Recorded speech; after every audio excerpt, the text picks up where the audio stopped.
Hello everyone, I am Kajal Jha, lecturer in a Pravin Patil College of Diploma Engineering and Technology. Subject is Electronic Engineering Material 2217 of the second semester EJ department. So in a previous video we done with the conductors, then semiconductors and metals, and what are the atomic structure, how we describe the atomic structure of any atom. So now in this video we will describe or we will discuss about what are the energy bands in the materials. So let's see. So energy bands of the solids. In a gaseous substance, the arrangement of a molecules are spread apart and are not so close to each other. In a liquids, the molecules are closer to each other, but in a solids, the molecules are closely arranged together. Due to this, the atoms of the molecules tend to move into the orbitals of a neighboring atoms, and hence the electron orbitals overlap when atoms come together. So in a solid, several bands of the energy levels are formed due to the intermixing of the atoms in a solids. So we call this set of energy is nothing but the energy bands for that material. So formation of the energy bands. In an isolated atom, the electrons in each orbit possesses a definite energy, but in the case of solid, the energy level of the outermost orbit electrons are affected by the neighboring atoms. When two isolated charges are brought close to each other, the electrons in the outermost orbit experiences an attractive force from the nearest and the neighboring atomic nucleus. So due to this reason, the energies of the electrons will not be at the same level. The energy levels of the electrons are changed to the value which is higher or lower than that of the original energy level of the electron. So the electrons in the same orbit exhibit a different energy levels. The grouping of these different energy levels is called as energy band. So the energy of the inner orbit electrons are not much affected by the presence of the neighboring atoms.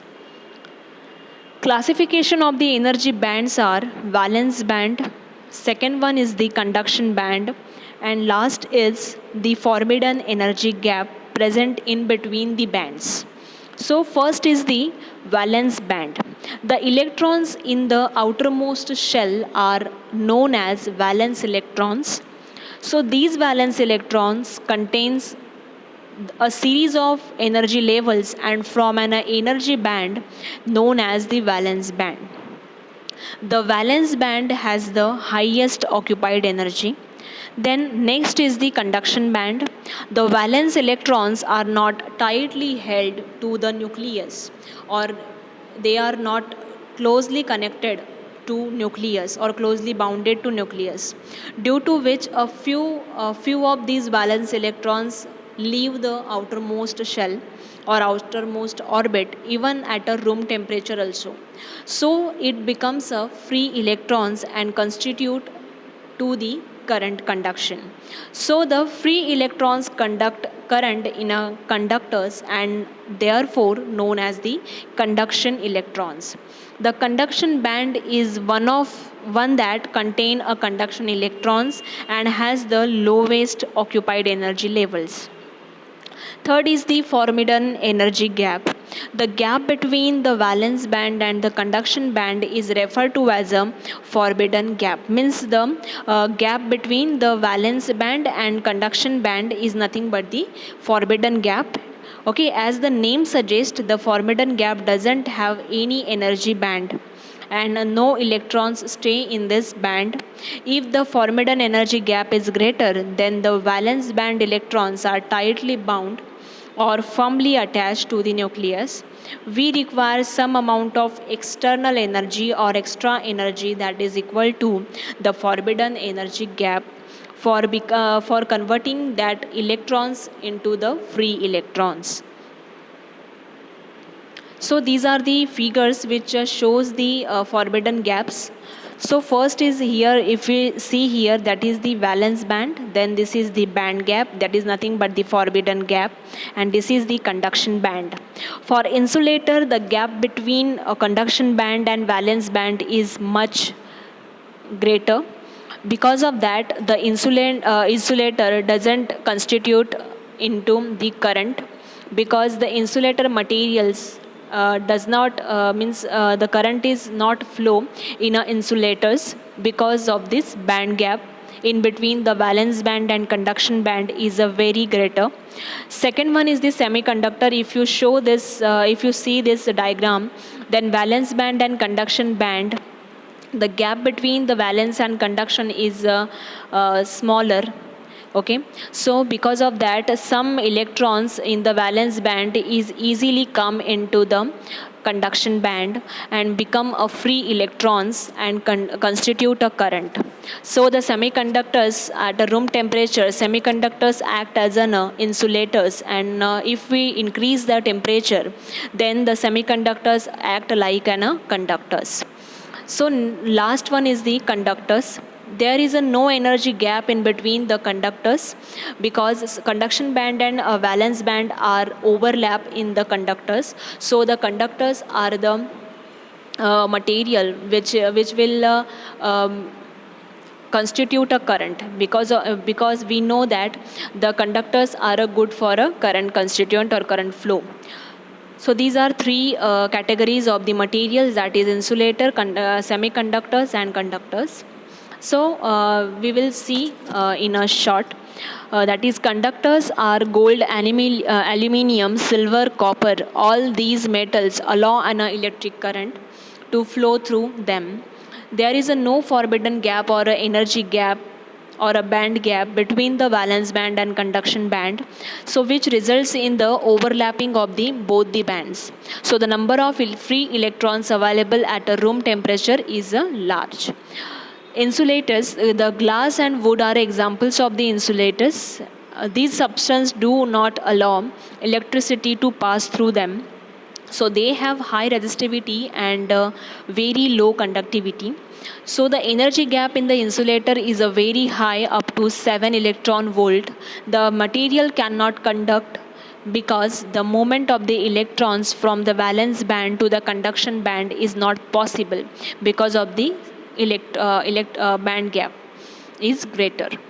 Next is semiconductors. Germanium and silicon are the most preferable material whose electrical properties lie in between conductors and insulators. So the energy band diagram of the semiconductors is shown, where the conduction band is empty and the valence band is completely filled, but the forbidden gap between the two bands is a very small, that is about 1 electron volt. For a germanium, the forbidden gap is 0.72 electron volt, which is very less, and for a silicon it is a 1.1 electron volt. The semiconductor requires a small conductivity. Next is types of semiconductor. So semiconductors can be classified in a two types, that is intrinsic semiconductor and extrinsic semiconductor. If you see this chart, then semiconductor is classified into two types, that is intrinsic and extrinsic. Again, extrinsic is nothing but it is the pure form of Ge and Si, means it is pure form of semiconductor. Here we don't dope or we don't mix any material, any extra atom into the pure form of silicon and germanium. Okay. But the extrinsic semiconductor is classified into two types, that is N-type and P-type, where N-type, here we add the pentavalent impurity into the pure base material, and in a P-type, here we add the trivalent impurity into the base material. So let me study about the intrinsic semiconductor. The pure form of the semiconductor is known as the intrinsic semiconductor. On the basis of the energy band phenomenon, an intrinsic semiconductor at absolute zero temperature is shown in the below. Okay, this is the absolute zero temperature diagram. So its valence band is completely filled and the conduction band is completely empty. In an intrinsic semiconductor, its a valence band is completely filled and the conduction band is completely empty for the condition that is in a semiconductor at a absolute zero temperature. Then when the temperature is raised, when we increase the temperature, okay, when we increase the temperature of the intrinsic semiconductor, then some heat energy is supplied to it and some of the valence electrons, if you see here, this is the sum of the valence electrons are lifted to the conduction band, leaving behind the holes. Okay, if you see here you see the holes present in the valence band because the electrons leave its space and make them holes in a valence band as shown in the below. So the electrons reaching at the conduction band move randomly, the holes created in the crystal also free to move anywhere. This behavior of the semiconductors shows that they have a negative temperature coefficient of the resistance. So this means that with the increase in the temperature, the resistivity of the material decreases and the conductivity is increases. Okay. So next is the intrinsic semiconductor. The semiconductor to which an impurity at a controlled rate is added to make it a conductive. Okay, to make it conductive, so it is called as an extrinsic semiconductor because in extrinsic semiconductor we add a pentavalent impurity or a trivalent impurity which is called as p type and n type, okay, into the pure form of the semiconductor, that is germanium and silicon, and make it conductive material than the intrinsic semiconductor. So an intrinsic semiconductor is capable to conduct a little current even at a room temperature, but it is not useful for the preparation of various electronic devices. Thus, to make it a conductive, a small amount of suitable impurity is added to it. Okay, so this is nothing but this doping is called as the intrinsic semiconductor because the intrinsic semiconductor is a highly usable than the extrinsic semiconductor is a highly usable than the intrinsic semiconductor. So what is mean by doping? Okay, what is mean by doping? Then the doping is the process by which an impurity is added to a semiconductor is known as the doping. The amount and the type of the impurity which is added to be the material have to be closely controlled during the preparation of the intrinsic semiconductor. So generally one impurity atom is added to 10 to the 8 atoms of the semiconductor. So these impurity will add like this. So the purpose of adding the impurity in the semiconductor crystal is to increase the number of free electrons or holes. So to make it conductive, if a pentavalent impurity having a 5 valence electrons is added to a pure semiconductor, a large number of free electrons will exist. So if a trivalent impurity will having the 3 valence electrons is added to a large number of holes will exist in the semiconductor. So the depending upon the impurity added in the extrinsic semiconductor may be classified n-type semiconductor and p-type semiconductor. So the n-type semiconductor, when a small amount of pentavalent impurity means the atoms which having the 5 valence electrons in their outermost shell or in their valence shell is added to a pure semiconductor providing a large number of free electrons in it. The extrinsic semiconductor thus form is known as n-type semiconductor. So the conduction in the n-type semiconductor is because of the free electrons denoted by the pentavalent impurity atoms. These electrons are the excess free electrons with regards to the number of free electrons required to fill the covalent bond in the semiconductor. So the current contribution by the n-type semiconductor is only due to the electrons. Next is energy diagram for the n-type semiconductor. This is nothing but the energy band diagram for the energy n-type semiconductor. If you see here, that is here the valence band, and when the electrons leave the valence band and come into the conduction band, then it leave the hole behind. So here number of electrons are increases in the conduction band. A large number of free electrons are available in the conduction band because of the addition of the pentavalent impurity. These electrons are free electrons which did not fit in the covalent bonds of the crystal. So a minute quantity of a free electrons is available in the conduction band, forming a whole electron pair. Next is conduction through the n-type semiconductor. In the n-type semiconductor, a large number of free electrons are available in the conduction band, which are donated by the impurity atoms. The figure will show the conduction process of an n-type semiconductor. If you see here, this is the if you see here, the electrons is attracted towards the positive terminal of the battery and the current and constitute a current. Okay, so this current will flow only due to the free electrons. Okay, so n-type semiconductor will flow the current only due to the n-type electrons, that is nothing but the free electrons. When a potential difference is applied across the type of the semiconductor, the free electrons are directed towards the positive terminal. It carries an electric current, as the flow of the current through the crystal is constituted by free electrons, which are carriers of the negative charge. Therefore, this type of conductivity is known as the negative or n-type conductivity. The electron hole pairs are formed at a room temperature. These holes, which are available in a small quantity in the valence band, also consist of a small amount of current. For a practical purpose, this current is neglected. Next is p-type semiconductor. The extrinsic p-type semiconductor is a form when a trivalent impurity is added to a pure silicon or a pure semiconductor in a small amount. As a result, a large number of holes are created in it. A large number of holes are provided in the semiconductor material by a addition of trivalent impurities like gallium and indium. Such a type of impurities which produce a p-type semiconductor are known as an acceptor. Boron is also one example for the p-type semiconductor, which having 3 valence electrons in its valence shell. So impurities, because each atoms of them create one hole which can accept one electron.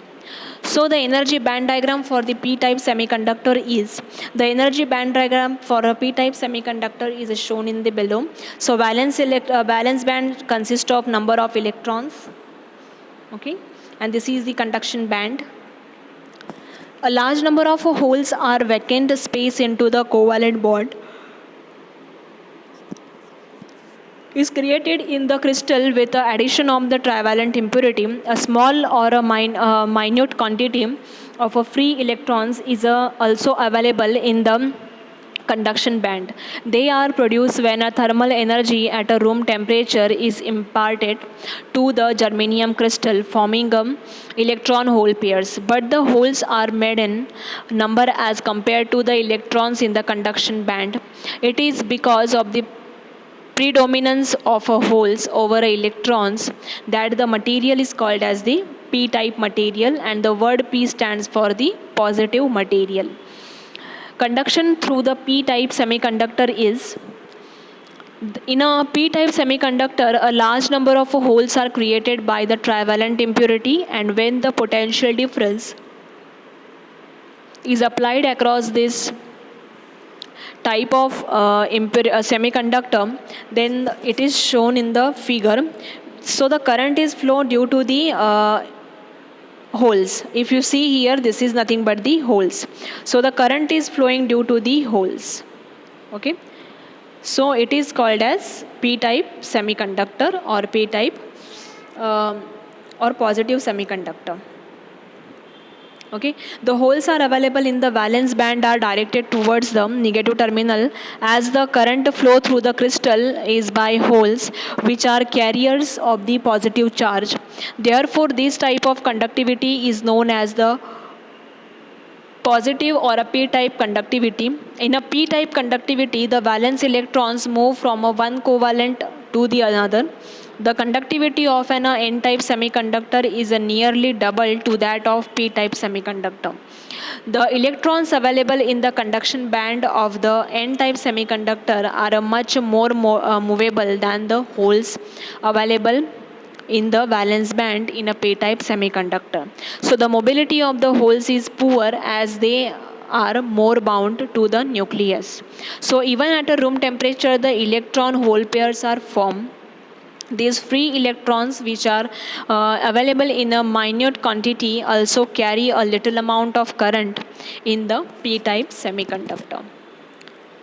So what is mean by donor impurity? The donor having a 5 electrons in its valence shell when doped with a semiconductor to increase its conductivity is known as the donor impurity.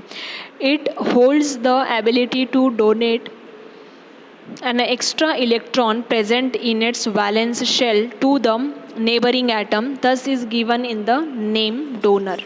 If you see here, there are 4 atoms represent the covalent bond, but for a n-type semiconductor we use the pentavalent impurity, which gives the 5 electrons in its valence shell. So here these extra electrons is made or is becomes a free electron, okay, and it gives the means it gives the 1 electron to the neighboring atoms. So it called as donor impurity. Effect of temperature on the conductivity. Electrical conductivity of a semiconductor changes appreciably with a temperature variation. At absolute zero, it behaves like an insulator at a room temperature because the thermal energy, some of the covalent bonds of the semiconductor break. The breaking bonds sets those electrons free, which are engaged in the formation of these bonds. These result in the few free electrons. So these electrons constitute a small current if potential is applied across the semiconductor crystal. This shows the conductivity for an intrinsic semiconductor increases with increase in the temperature as given by eta is equal to a exponential minus Eg divided by 2 kT, where n is nothing but the carrier concentration, Eg is the energy band gap, T is the temperature, and A is the constant. In a case of extrinsic semiconductor, addition of a small amount of impurities produce a large number of charge carriers. These number is so large that the conductivity of an intrinsic semiconductor is a many times more than that of intrinsic semiconductor at a room temperature. In a n-type semiconductor, all the donors have donated their free electrons at a room temperature. The addition thermal energy only serves to energy the thermally generated carriers. This increases the minority carrier concentration. A temperature is reached when a number of covalent bonds that are broken is large, so that number of holes is approximately equal to the number of electrons. The extrinsic semiconductor then behaves like a semiconductor. Okay, so we will see the remaining part in a next lecture. Thank you.